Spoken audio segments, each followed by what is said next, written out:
Good morning, students. Myself, Vijay Shankar from EC Department, Civil Engineering College. Today, we are going to discuss about the Z transform. In the last classes, we discussed the transformations, Fourier series, Fourier transformation, and Laplace transformation. All these three is converting the time domain function to the frequency domain function. The time is a continuous here in the Fourier series, Fourier transform, and the Laplace transformation.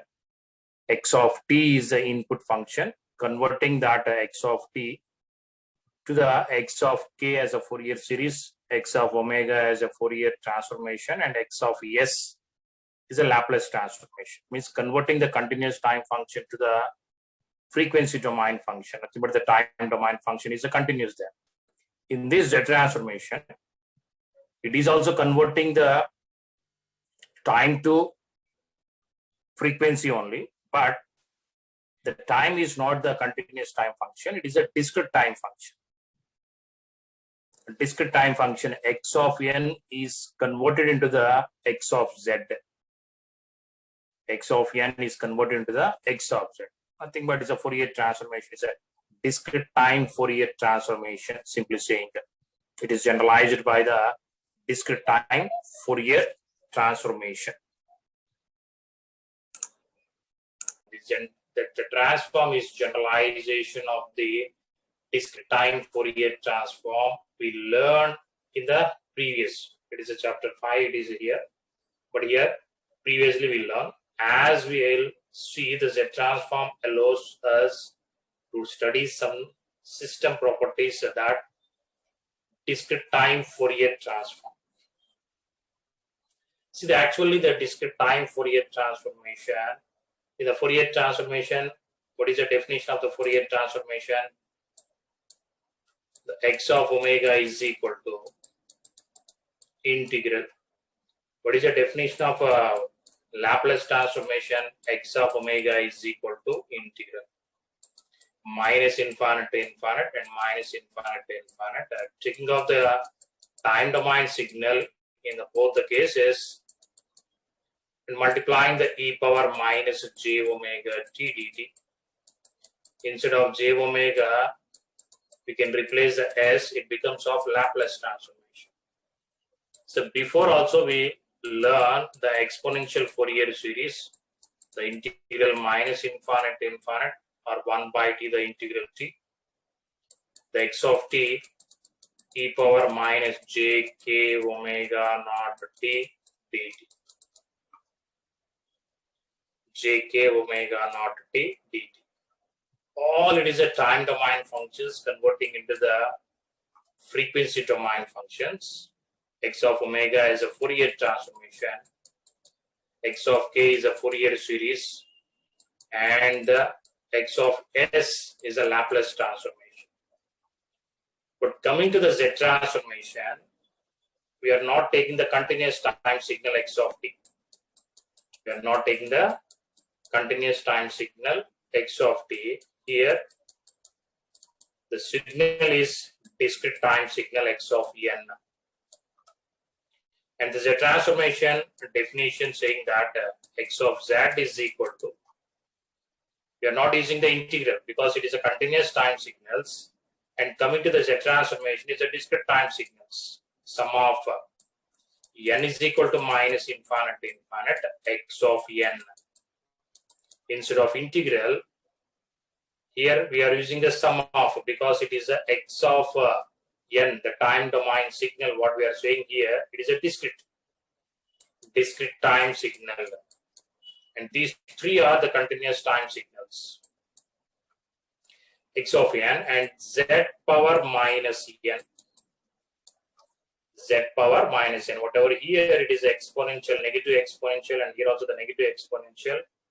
And here also the negative exponential is multiplied with the time domain signal. And in this, the time domain, the discrete time signal is multiplied with the z power minus n. This is a transformation definition. The sum of n is equal to minus infinite to infinite x of n z power minus n. Converting of time domain signal, that too is a discrete time signal, to the frequency domain signal x of z, nothing but is a digital or discrete, we can say the digital, and these are the analogs. How we can convert the Laplace transformation, the mapping of the Laplace transformation to the Z transformation, mapping of a Laplace transformation to the Z transform. So you'll explain that before that, you go see that what is the definition. It's a transform of discrete time signal. It's a transform of a discrete time signal. X of n is x of z is equal to sum of n is equal to minus infinity x of n z power minus n. We denoted that z transform operation is x of n is a z transform of x of z. What we discussed, we already presenting the x of t Fourier series x of k. The same thing, the x of t, we can take the Fourier transform x of omega. Same thing, the x of t, we can take apply the Laplace transformation x of s. But now it is not the x of t, it is the x of n here, the z transformation. X of n, the z transform, will get x of z. X of z. Now,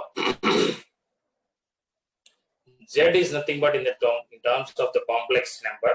Z is in general, the z in is a complex number. Therefore, we may write z as z.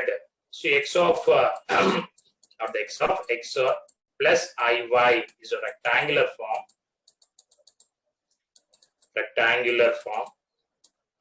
Converting this rectangular form to the polar form. What is the polar form? Magnitude. You'll get the magnitude and the angle. So what is the magnitude? We can represent it as r. R is equal to under root of x square, the real term, plus y, the imaginary coefficient y square. And the angle, you can say that's omega r, that's theta, we can say. Theta is equal to tan inverse of imaginary coefficient by the real term, y by x. And this depends upon it is the first quadrant and the second quadrant and third quadrant and the fourth quadrant. The theta will change according to the quadrant values. Okay. And r and the theta, you can represent it in the z as z is equal to r into e power j theta, where r is a magnitude and the theta is a phase angle for the complex function. The complex x plus iy, the rectangular form, is converted to the polar form, representing in the z is equal to r into e power j theta. So, in the definition, you can substitute that theta here they taken as omega. Okay, r e into e power j omega. So I'm taking the, instead of theta is omega, let us assume j omega. X of z, in the definition saying the x of z, r into e power j omega, let us take, and sum of n is equal to minus infinite x of n, and z, what is the z here? I'm taking e power minus j omega whole power minus n, replacing the z as r into e power j omega. Now assuming the magnitude is 1, magnitude is equal to 1, magnitude r is equal to 1. Now the equation becomes of x of e power j omega is equal to, I'm substituting the r is equal to 1. See, when r is equal to 1, the equation 1 becomes, is the equation 1, So 0.1 was whatever they are showing here. The equation 1 becomes x of e power j omega is equal to sum of n is equal to minus infinite x of n, and here the r is equal to 1 power anything is a 1 only, and e power minus j omega n, minus is there and j omega n. Following my students, here the right hand side, observe here, is similar to the Fourier transformation, but the time is here the discrete time, which is the discrete time Fourier transformation, the DTFT, discrete time Fourier transform of x of n. Therefore, discrete time Fourier transform is a special case of Z transform. Pictorially, you can view the discrete time Fourier transform as the Z transform evaluated on the unit circle. Evaluated on the unit circle. Why they are saying the evaluated on the unit circle? Because they are taking the r is equal to 1. The radius r is equal to 1, or the magnitude r is equal to 1. Using this, the unit circle. So well known, the 30 EEE students, they know why it is a unit circle, because they did Bode plots, polar plots, and Nyquist plots. In the polar plots, you will get and the r is equal to 1 is the remaining passes through that negative real axis or the positive real axis, the magnitude or the gain margin and the phase margin will get. Okay, the polar form. And we are taking that is a unit circle. Following my understanding. So I will explain here. So remember that we choose a discrete time Fourier transform of x of n. Therefore, discrete time Fourier transform is a special case of Z transform. Pictorially, we can view discrete time Fourier transform as Z transform evaluated on the unit circle. Evaluated on the unit circle. We'll explain the mapping here. See, the r is equal to 1. It's a 4 quadrants here. R is equal to 1 with an angle of omega. So Z is equal to, the magnitude is a 1 and e power j omega with an angle. It's a complex Z plane, we are calling it as S plane and the Z plane. I will draw the S plane here. S plane.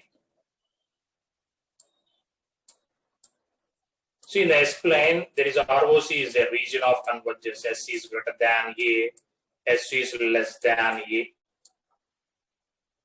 Okay, S is greater than A means the region is in the positive.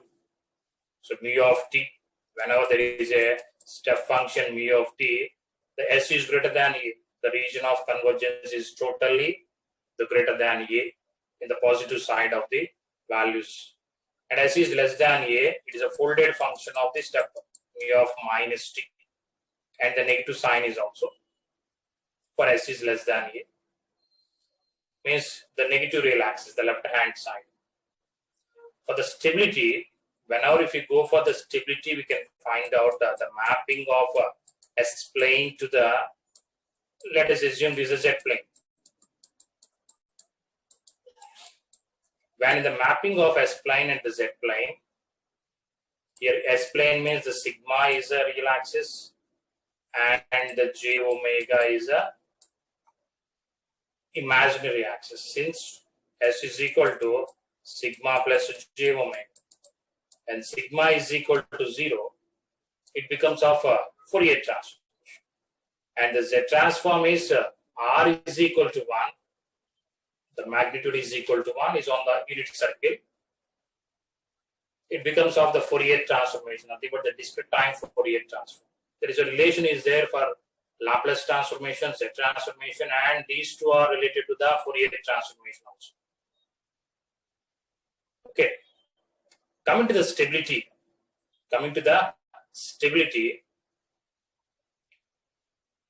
All the poles that are present in the left half of the S plane is here.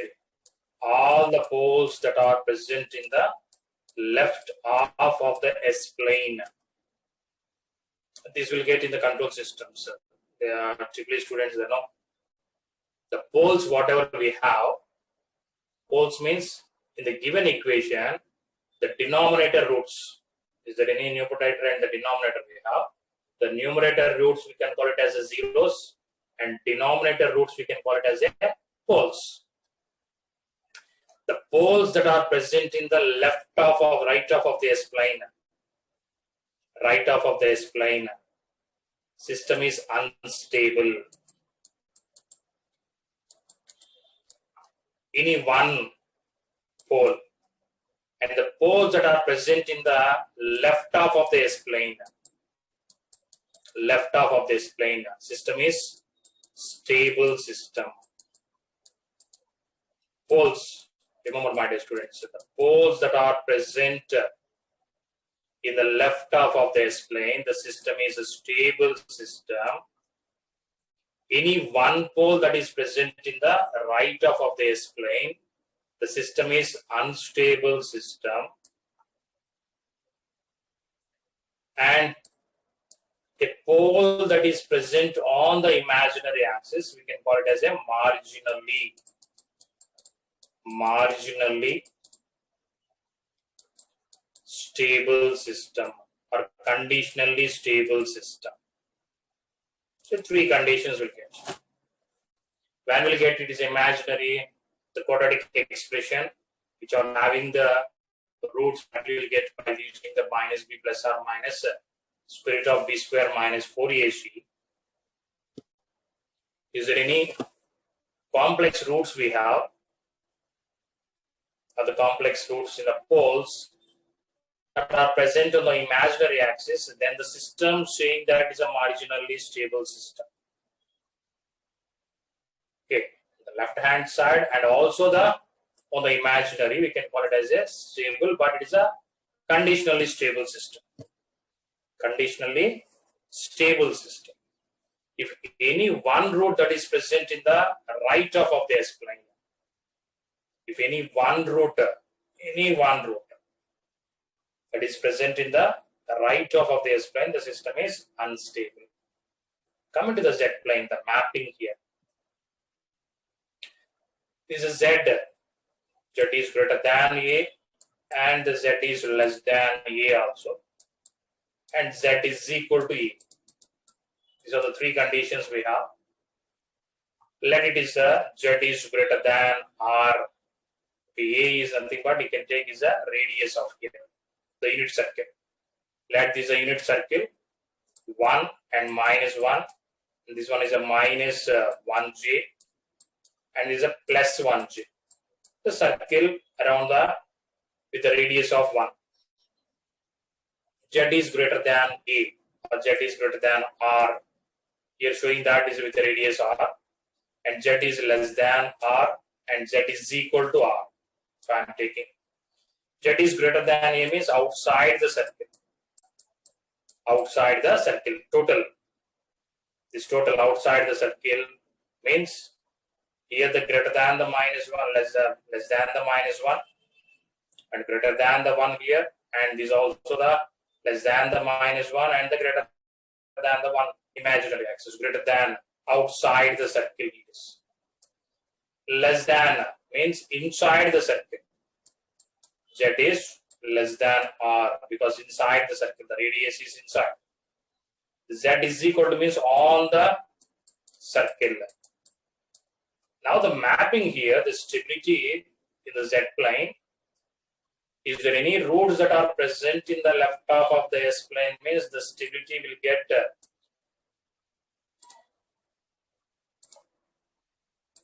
a stable system in the Z plane means Z is less than the R. Inside the unit circle, the system is the digital system or the discrete system, discrete time Fourier transformation, the Z plane we can see here. In the equation of x of z, the poles that are present inside the unit circle, once again I am saying inside the unit circle, here in between of a minus 1 to the 1 and plus j to the minus j. inside the unit circle is a stable system. Mapping here. The left half of the S-plane, the poles, all the poles that are present in the left half of means stable system in the S-plane. And coming to the Z-plane, all the roots that are present inside the circle, then we can say stable system in the Z-plane. When it is as unstable, the system is unstable when the roots are present in the outside the circle. What is that circle? Unit circle. Unit circle. Unit means is a 1 here with 1 radius. In the Z-plane, when it is unstable, the roots that are present in the outside the circle, Z is greater than A, outside the circle, system is unstable. Inside the circle, system is stable. And another thing is there here in the S-plane also. Marginally stable system is the mapping is on the circle here. On the circle. So Z is equal to R. In the Z plane, we can say it is a marginally stable system. Mapping with the S plane to the Z plane. Stable system in the S plane, analog functions. Stable system in the S plane in the analog system, that roots that are, all the roots that are present in the poles, simply say. Poles and the zeros also, my dear students. Not only the poles and the zeros, all the roots that are present in the left half of the S plane, the system is stable. The mapping in the Z plane is all the roots that are present inside the circle, including the zeros and poles, my dear students. Once again, I am saying the previous slide said there is only the poles, the zeros and the poles. So the zeros is representing like this, and pole we can represent it as a cross mark. Okay. So unstable means any one pole that is present in the right half of the S plane, then that is unstable system, and in the Z plane, the Z is greater than ROC. And the marginally stable system is the poles that are present in the any one pole that is present on the imaginary axis, then we can say the system is marginally stable system, and it is mapping with the Z plane, it is on the circle. On the circle. This is stability in between of S plane and the Z plane, and the mapping also. Following, my dear students. Now coming here, in this unit circle, R is equal to 1 with an angle of omega, Z is equal to R into e power j omega, and R is 1 here. When R is not equal to 1, the Z transform is equivalent to, the Z transform is equivalent to, so I am substituting here the x of R of e power j omega, and Z is also R into e power 0. Write this as R power minus n, x of n, e power minus j omega. It is a Fourier transformation of a discrete time Fourier transformation. Discrete time Fourier transform, R power minus n, x of n. R power minus n, x of n minus 2. The Fourier transform of x of n actually whenever R is equal to 1. But now here it is R is not equal to 1. It is a Fourier transform of R power minus n and the x of n. Because it is e power minus j omega n. Is for the discrete dimension, dear students. Remember here it is we are not using the x of t, and also it is not the integral, the sum of. Mostly when we are using the sum of means that is a discrete time functions only. Okay.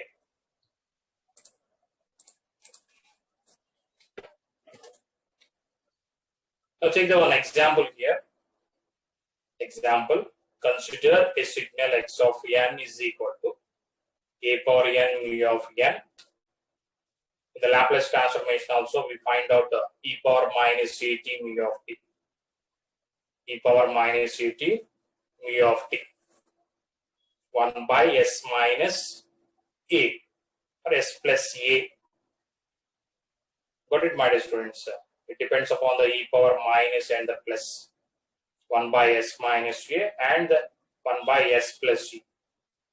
So the same thing, the discrete time function, if I am taking now as A power n mu of n. A power n mu of n. With A is in between of 0 to 1. 0 to 1, the Z transform of x of n is, you can find out in substituting the definition of the Z transform. So what is the definition of Z transform here? X of Z is equal to sum of n is equal to minus infinite to infinite x of n z power minus n is the definition of the Z transform. Now to find out the Z transform of the signal x of n is equal to a power n mu of n. Substitute here. Sum of n is equal to minus infinite to infinite. X of n is a power n mu of n. The given signal. And z power minus n. What is a mu of n? Nothing but the step function, but not in the continuous, but in the discrete. How can represent the discrete function of mu of n? Graphical representation of mu of n is 1 at the 0 and 1 at the 1 also, and the 2 is also 1, 3 is also 1, and so on up to the infinite. But variable is n here. Okay. So sum of the remaining all functions is a 0 here. Minus 1 is a 0. Minus 2 is also the 0 here. So it starts from n is equal to 0 to infinite. A power n, keeping the mu of n is a 1. Z power minus n. Okay, is equal to sum of n is equal to 0 to infinite. A, Z, I'm taking here the minus 1 whole power n. So a power n, z power minus. Now it looks like the sum of n is equal to n1 to n2 a power n. So what is the formula we have?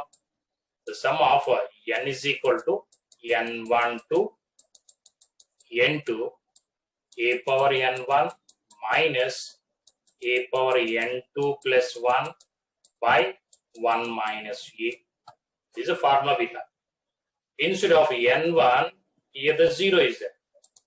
So what is the a here? A power n is equal to. What is the a? Totally a into z power minus 1. So a z power minus 1 whole power n1. What is the n1 here? 0 minus a z power minus 1 whole power. What is the n2? Infinite. Infinite plus 1 is again the infinite one. By 1 minus a z power minus 1, because it's a 1 minus a. Anything power 0 is a 1, anything power infinite is a 0. So 1 by 1 minus a z inverse.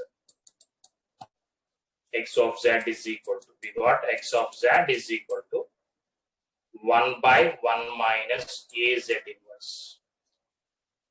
Got it, my dear students? And now, in this condition, a is always less than the 1.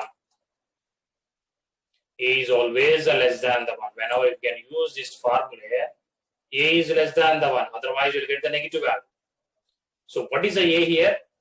A z power minus 1 is less than 1.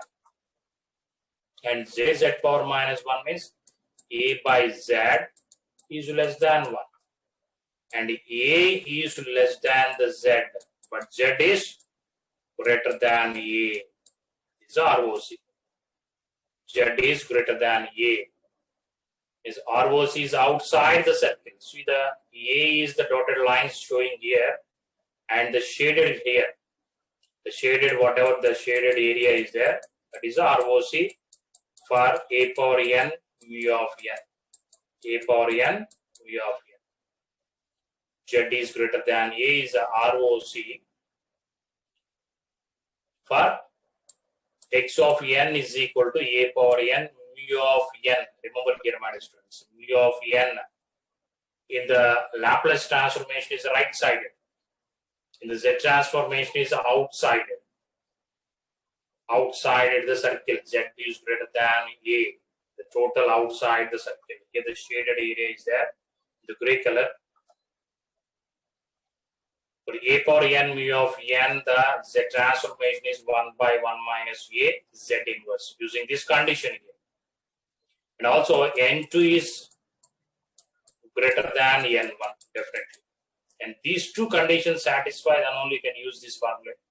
The sum of n is equal to n1 to n2 A power n is, here n2 is always greater than the n1 and A is always less than the 1. So using this relation A is less than 1, I took A z power minus 1 is less than 1, A by z is less than 1, A is less than the z, and z is greater than A. Got it, my dear student? Z is greater than A is the region of convergence. With the region of convergence being the set of Z such that Z is greater than A pole zero plot. You can see, my dear students, pole zero plot. So denominators we can call it as a pole. So pole we can represent it as a cross mark and zero represented as 0. If any 0 is there, you can represent it like this. So that is in the numerator. Zeros are the roots in the numerator given function, and the denominator roots we can call it as a poles. So pole zero plot and ROC of the example A power n mu of n. Got it, my dear students?